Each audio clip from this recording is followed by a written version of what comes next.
पुरानो, अर्को अर्थमा सबैभन्दा बुढो र सबैभन्दा ठुलो सञ्जाल भएको राष्ट्रिय संस्था हो। राष्ट्रिय निर्वाचन परिवर्तन समितिले पहिलो आम निर्वाचनबाट सुरु गरेर तत्पश्चात सम्पन्न भएका सबै निर्वाचनहरू, चाहे त्यो मध्यावधि निर्वाचन होस्, चाहे स्थानीय निर्वाचन अथवा संविधान सभाको निर्वाचन, सबैखाले आम निर्वाचन, दोस्रो संविधान सभाको निर्वाचन,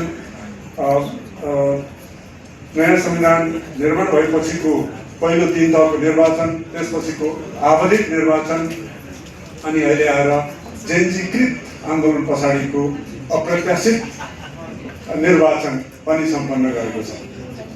र हाम्रा सहकर्मी साथीहरू विभिन्न जिल्लाबाट पनि आउनु भएको छ।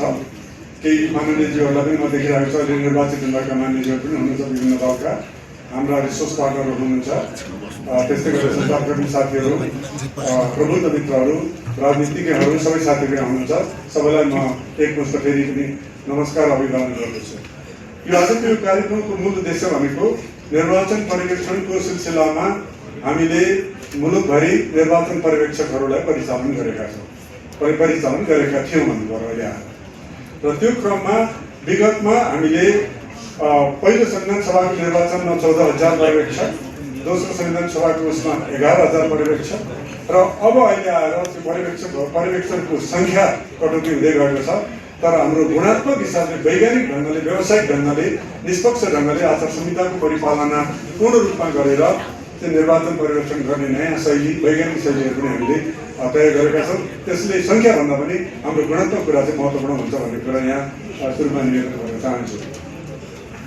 निर्वाचन पर्यवेक्षण किन त भन्ने सन्दर्भमा छोटोमा भन्नुपर्दाखेरि निर्वाचन जहिले पनि तनावपूर्ण हुन्छ, टकरावपूर्ण हुन्छ। निर्वाचनमा जसरी पनि जित्नुपर्छ भन्ने मान्यता हुन्छ। त्यो प्रतिस्पर्धा कहिले सौम्य प्रतिस्पर्धा हुन्छ, कहिले हिंसात्मक प्रतिस्पर्धा पनि हुन्छ।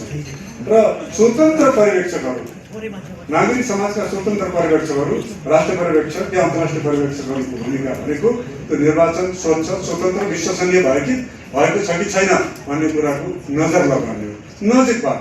त्यसले दुईटा कुराहरू गर्छ। एउटा, आम नागरिकहरूमा सेन्स अफ सिक्युरिटी, हाम्रा पर्यवेक्षकहरू, स्वतन्त्र पर्यवेक्षकहरूको नजर परिरहेको छ। त्यसैले हामी निर्धक्क साथ, निर्भयताका साथ आफ्नो सार्वभौम अधिकार प्रयोग गर्न सक्छौँ, जानुपर्दछ भन्ने एउटा त्यो सुरक्षाको अनुभूति प्रदान गर्छ एकातर्फ भने। अर्कोतर्फ धाँधली गर्न उद्धत हुने कुनै पनि एजेन्सी करेक्सनल मेजर्समा जान सक्दैनौँ।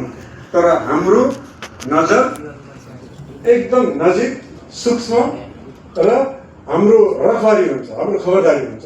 त्यसैले त्यो प्रक्रिया अथवा निर्वाचन पर्यवेक्षणको त्यो प्रक्रियालाई थप वैज्ञानिक बनाउनु भन्ने कुराको एउटा रिफ्लेक्सन, एउटा प्रतिबिम्ब यहाँहरू समक्ष हामीले आज प्रसारण गर्ने प्रयास गरिरहेका छौँ।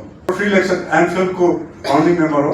त्यसले हामी नेपाल बाहिर, खास गरेर एसिया, कहिलेकाहीँ एसिया प्रशान्त, अनि कहिलेकाहीँ युरोप र अरू महादेशका पनि निर्वाचनहरू पर्यवेक्षण गर्छौँ र त्यसको पनि हामीलाई अनुभव प्रदान गरेको भन्ने कुरा हामीले बुझेका छौँ र त्यसमध्येमा हामी एक हौँ। र हाम्रो उपस्थिति मुलुकका सबै प्रदेश, सबै जिल्लाहरू, 77 जिल्लामा निरन्तर रूपमा छ। यो निर्वाचन पर्यवेक्षणकै निम्ति भनेर स्थापित भएको संस्था भएको हिसाबले गर्दाखेरि निर्वाचनको मिति तिथि तोकिसकेपछि मात्रै हामी सङ्गठित हुने होइन कि हामी 360 डिग्री साइकलमा यो वर्षैभरि नै निर्वाचनका सम्पूर्ण प्रक्रियालाई हामी चाहिँ पर्यवेक्षण गर्दछौँ भन्ने कुरा यहाँहरू समक्ष निवेदन गर्न चाहन्छु। र नियोगको पर्यवेक्षण संरचनाको सन्दर्भमा नागरिकहरू, दूर दराजका नागरिकहरू, पिछडी पारेका नागरिकहरू, सीमान्तकृत नागरिकहरू, अपाङ्गतामा रहेका नागरिकहरू, अल्पसङ्ख्यकहरू, महिलाहरू, सबै अल्पसङ्ख्यक लगायतको त्यसमा पहुँच नपुग्न सक्छ। त्यसले स्टेटले आउटरिच बढाउने हो क्या, अधिकार मात्रै दिनु होइन हाम्रो एउटा चाहिँ के। अर्को चाहिँ अब सङ्ख्या ठ्याक्कै थाहा छैन, किनभने यो एकदमै एस्टिमेसन पनि छैन। अब 40 लाख प्लस 40.2 लाख भनेको छ भारतलाई। अब सामान्य अरू हिसाबले 30 प्लस भनेको छ। चाहे त्यो सङ्ख्या ठुलो सङ्ख्यामा नेपाली योग्य मतदाताहरू मुलुक बाहिर हुनुहुन्छ होइन। आफ्नो कन्ट्री भोटिङको ठुलो यो अभियानमा हाम्रा थुप्रो साथीहरू यहाँ लाग्नुभएको छ, भक्तजीहरू म देखिरहेको छु, अरू साथीहरू, अन्तखेरि हामी पनि यसमा लागिरहेका छौँ। तर अब एउटा बायोटिङसम्म पनि गर्न सकिन्छ कि भनेर अब त्यति बेला त्यो यो अन्तरिम सरकारले अब विदेशमा बस्ने नागरिकहरूको लागि पनि मतदान अब हुने भयो भनेर आधिकारिक रूपमा प्रसारण गरिदिनु भयो।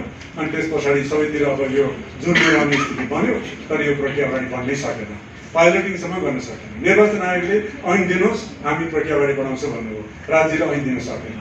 अनि यो अभिलाषा मात्रै भयो, अभिलाषामै टुङ्गियो। यहाँलाई जानकारी होला कि झन्डै झन्डै अब 7 वर्ष पुरा भएर 8 वर्ष लाग्न आँटिसक्यो।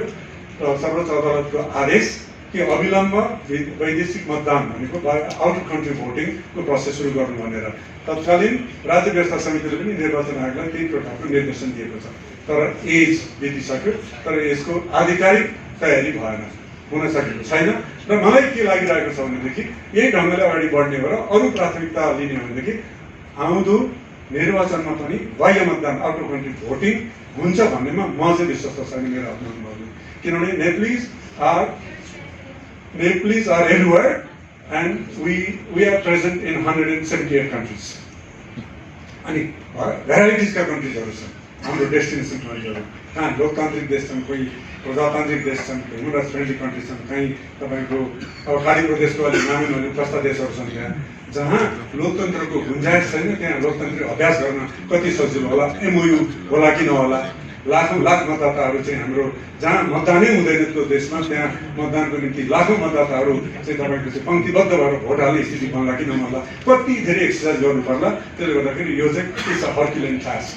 त्यसले गर्दाखेरि यो सामान्य अवस्थामा हुन सक्दैन। पाइलटिङसम्म गरौँ भनेर अनुरोध गरेको साउथ अफ्रिका अथवा तपाईँको स्विजरल्यान्डबाट, तर त्यो पनि अगाडि बढ्न सकेन। त्यसले गर्दाखेरि त्यति ठुलो मतदाताहरू चाहिँ हाम्रो यो प्रक्रियाबाट चाहिँ विमुख हुन पुगेको अवस्था अहिले पनि विद्यमान छ। त्यो चाहिँ मुलुक बाहिरको कुरा भयो। मुलुकभित्रको कुरा हाम्रो अब यो सेन्ससले देखाएको छ झन्डै 20 लाख चाहिँ झन्डै 20 लाख योग्य मतदाताहरू चाहिँ बे जिल्लामा बस्नुहुन्छ अथवा बे निर्वाचन क्षेत्र भनेको आउट अफ कन्स्टिट्युएन्सी आफ्नो ओरिजिनल कन्स्टिट्युएन्सीभन्दा बाहिर बस्नुहुन्छ। अनि उहाँहरूको मतदान त्यसै गरेर अरू एब्सेन्टी भोटर्सहरू होइन हाम्रै पर्यवेक्षकहरू हुनु सुरक्षा निकाय केको लागि त योपालि निर्वाचन आयोगले त्यो खोलिदिएको थियो, त्यसको निम्ति निर्वाचन आयोगलाई धन्यवाद। तर थुप्रै मतदाताहरू जो दूरदराजका हुनुहुन्छ तर सहरतिर विभिन्न कारणले सर्कुलर माइग्रेसन, भर्टिकल माइग्रेसनमा हुनुहुन्छ, हरिजेन्टल माइग्रेसनमा हुनुहुन्छ, उहाँहरूले मतदान गर्ने अवसर अहिले पनि प्राप्त नगरेको अवस्था छ। त्यो कुरा पनि टुङ्गिनु पर्यो। त्यो चाहिँ झन् प्राथमिकता अवस्थामा मुलुकभित्रको कुरा छ। त्यसले गर्दाखेरि यसमा चाहिँ मैले यो जिकिर गर्न खोजेको कुरा एकदमै धेरै। त्यसपछि अब मतदाता शिक्षामा एउटै मात्र कुरा छ, मतदाता सूचना मात्रै भयो है भनेको छ। नागरिकहरूलाई मतदाता सूचना, निर्वाचन कहिले, किनमा, निर्वाचन किन, कहिले, कहाँ, कति गते, कति तारिक, कुन बात, अनि कस्तो मतपत्र हुन्छ, अनि के सामग्री लिएर जाने आफ्नो दस्तावेज, अनि कहाँनिर चाहिँ भेरिफाई गर्ने, रुजु गर्ने, अनि कहाँ छापा हाल्ने, अनि कहाँ कसरी पट्याउने, अनि कुन ढङ्गमा हाल्ने, अनि अर्को कुन ढङ्गमा हाल्ने, अनि कहाँबाट छिर्ने, कहाँबाट निस्किने चाहिँ that is voter information only. त्यो मतदाता सूचना मात्रै हो, त्यो शिक्षा होइन, त्यो एउटा पार्ट मात्रै हो। आम नागरिक, सार्वभौम नागरिकको हामी कुरा गरिरहेका छौँ। शिक्षित, दीक्षित र सार्वभौम नागरिक 7 सेकेन्डको सार्वभौमिकता उसलाई प्रदान गरेको हुन्छ, जम्मा भन्छौँ हामी 7 सेकेन्ड सोभरेन्टी। उसले त्यो बेला आफै म किन मतदान गर्दैछु र कसलाई मतदान गर्दैछु भन्ने कुरा घरबाट जानुभन्दा अगाडि राति सुत्दाखेरि नि भयो तयार भएर जाओस् भन्ने। At least that is called inform citizenry. त्यो प्रक्रियामा चाहिँ इलेक्टोरल एजुकेसन, सिभिक एजुकेसनको प्याकेज बनाएर जानुपर्छ, जसले गर्दाखेरि आफ्नो सार्वभौम अधिकार उसले नितान्त पारिवारिक रूपमा पनि होइन। यहाँ एउटा अर्को प्रसङ्ग पनि आएको छ आचार संहितामा। नेपाली कति ठाउँमा हामी घुम्दाखेरि विदेशमा बस्ने चाहिँ अब छोराछोरीले प्राय गरेर नातेदारहरूले चाहिँ फलाना दललाई मत हालिदिनु भएन भने चाहिँ हाम्रो रेमिटेन्स ब्लकेट या स्याङ्सन पनि लाग्न सक्छ है भन्ने किसिमको अभिव्यक्तिहरू पनि धेरै हामीले सुनेका छौँ। That is electoral crime. 11वटा देशको मैले अध्ययन गरेको थिएँ। त्यो चाहिँ निर्वाचन अपराधमा पर्दो रहेछ। फिलिपिन्सको उदाहरण पनि हेरेँ मैले, इन्डोनेसिया पनि हेरेँ मैले, धेरै देशहरूको हेर्दाखेरि 11वटा देशमा चाहिँ एटलिस्ट इलेक्ट्रोल क्राइमको क्याटेगोरीमा पर्दो रहेछ। त्यो स्याङ्सन गर्ने कुरा त्यसले सार्वभौमिकतामाथि घरकै मान्छेले, जुम्ल्याले, बाबुआमाले या जसले गरे पनि, श्रीमती श्रीमतीले गरेर पनि दबाब दियो भने त्यो चाहिँ दबाबै हुन्छ। त्यो निर्वाचन आचार संहिताभन्दा बाहिरको कुरा हो भनिन्छ। अब हाम्रोमा त पारिवारिक रूपमा अब के हुन्छ त आखिर मिलिमिली हाल्ने भने भन्ने किसिमको एउटा भाष्य निर्माण भएको हुनसक्छ। तर इन्टरनेसनल स्ट्यान्डर्डमा चाहिँ त्यो चाहिँ अक्षम्य हुने रहेछ। त्यो जहाँ मैले यहाँलाई खालि निवेदन मात्रै गरेको, अब ममा गर्नु पनि पर्ने होला कति अवस्था होइन, त्यो एउटा कुरा। अब अभियान खर्च र प्रचार विधिमा चाहिँ अभियान खर्च जो प्रायः जसो क्लान्डेस्टाइन हुन्छ। एउटा पोलिटिकल पार्टिजको वित्त खर्च जसरी निर्माण भएको हुन्छ त्यसको आधारमा अभियान खर्च हुँदो रहेछ। अनि त्यही अभियान खर्च मुताबिक चाहिँ अनि आचार संहिता परिपालन हुने नहुने हुँदो रहेछ। त्यसको तिनवटा कुरा जोडिँदो रहेछ क्या। एउटा राजनीतिक दलको चाहिँ फाइनेन्सियल गभर्नेन्सले निर्धारण गर्छ कि अनि त्यसपछिको निर्वाचन अभियानमा ऊ कति अनुशासित हुन्छ भनेर। र यो धेरै कुराहरूमा हामीले नेपाली हेर्दाखेरि निर्वाचन आयोगले अलग्गै ब्याङ्क एकाउन्ट खोल्ने भनेकोमा अब हाम्रो रेकर्डमा अस्ति त 30% भन्दा फेरि 20% हेऱ्यो उहाँहरूले चाहिँ अकाउन्ट नै खोल्नु भएन। नखोलेकोमा के सजाय हो त्यो चाहिँ हामी सुन्न चाहन्छौँ। It's a violation of the code of conduct, violation of the campaign financing regulations. नगर्दा पनि हुन्छ भने त त्यो नियमले पनि के काम गर्ला र भन्ने लाग्छ कि हामीलाई। आचार संहितामा पनि यही कुरा हुन्छ। अर्को कुरा अब धेरै कुराहरू हामीले हेऱ्यौँ। एउटा कुरा याद गर्नु होला, सबभन्दा धेरै खर्च भनेको चाहिँ सोसियल मिडियालाई किन्दाखेरि अथवा सोसियल मिडियामा कन्टेन्ट क्रिएट गर्दा हुँदो रहेछ। मैले फेसबुकका डिजाइनरहरूसँग कुराकानी गरेँ 10-12 जनासँग भेरिफाई गर्नु पऱ्यो भने एउटा क्याम्पेनमा फेसबुकको म्याटर डिजाइन गरिदिनु भने कति पैसा लाग्छ भन्दाखेरि मिनिमम 5 लाख। फेसबुकको मात्रै हेर्दाखेरि 5 लाख। अब विभिन्न साइटहरूलाई आफूले किनेर खर्च गर्यो भनेदेखि त्यसमा कति खर्च भइरहेको होला भन्ने अनुमान गरौँ। यो रिपोर्टिङमा कहिले पनि आउँदैन। यो रिपोर्टिङमा मेरो सोसल साइटमा यति खर्च गरेँ भन्ने कुरा एक्सपेन्डिचरको त्यो अडिटमा कहिले पनि आउँदैन। आएको मलाई थाहा छैन है। त्यसो गर्दाखेरि त्यहाँ अनि साथीभाइ इष्टमित्रहरूको सहयोगले यति गरिएको छ भन्ने अर्को भाष्य छ। कसैलाई वाहन दिने होइन, 1-2 महिनासम्म वाहन कुदाउनको लागि कसैलाई केक दिने, कसैलाई आजको भोज एउटाले स्पोन्सर गरिदिनु होला, अर्कोले फलाना तौलकोमा सामग्री गरिदिने होला। It is never counted for, it's not accounted for भन्दाखेरि त्यो पक्षलाई पनि हेर्नु पर्ला कि त्यसको ट्रान्सपेरेन्सी, त्यसको गभर्नेन्स। अनि डबल अडिट, ट्रिपल अडिट के हुन्छ भन्दाखेरि त्यो पनि हेर्नु पर्ला। अहिले अब बुझाउँदाखेरि 24,79,999 बुझाइदिनुहुन्छ केही साथीहरूले 1 रुपियाँ घटाइदिएर 25 तपाईँले खर्च गरेन भने सिलिङ छैन भन्ने खाले त्यो पनि हुन्छ। अब केही मित्रले योभन्दा अगाडिको एउटा मित्रले भन्नुभएको थियो, एकजना मित्रले आधिकारिक रूपमा भन्नुभएको थियो, म सबभन्दा बढी अनुशासित हुन चाहन्छु, म नेपालमा देखाइदिन्छु कि म सबभन्दा कम खर्च गरेर सिलिङभन्दा तलै रहेकोमा खर्च प्युठानको उम्मेदवार हुनुहुन्थ्यो। उहाँले भन्नुभयो म नमुना देखाइदिन्छु नि त भनेर भन्नुभयो। अनि गर्दै जाँदाखेरि त्यो नमुना देखाउँछु भन्दाखेरि पनि उहाँको 1 करोड खर्च भयो। उहाँले आधिकारिक रूपमा भन्नुभएको। अनि अरूले कति गऱ्यो होला भन्नुभएको थियो कि उहाँले भन्दाखेरि सबभन्दा अनुशासित भएर म डेमोन्स्ट्रेसन गर्छु भन्दाखेरि चाहिँ 1 करोड खर्च भयो। उहाँ हुनुहुन्छ, साथी नै मित्रै हुनुहुन्छ, उहाँले हार्नुभयो त्यो बेला। अनि त्यसले गर्दाखेरि एकदम औपचारिक रूपमा मेरो नामले पनि हुन्छ भन्नुहुन्छ उहाँले धेरै ठाउँमा। किनभने उहाँले त्यति गर्न प्रयास गर्दा पनि त्यति चाहिँ खर्च भयो। 4 गुणा अरू अनलाइन मिडियामा चाहिँ के हो होइन। अब त्यो नेमिङ सेमिङ गर्ने विषय पनि होइन अहिले यहाँ।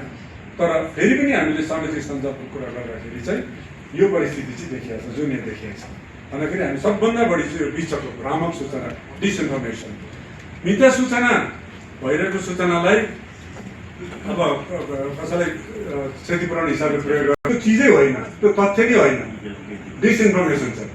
दुष्प्रचारको लागि मात्रै तयार गरेको वार ओन्ली बनाएर गर्ने गरिन्छ।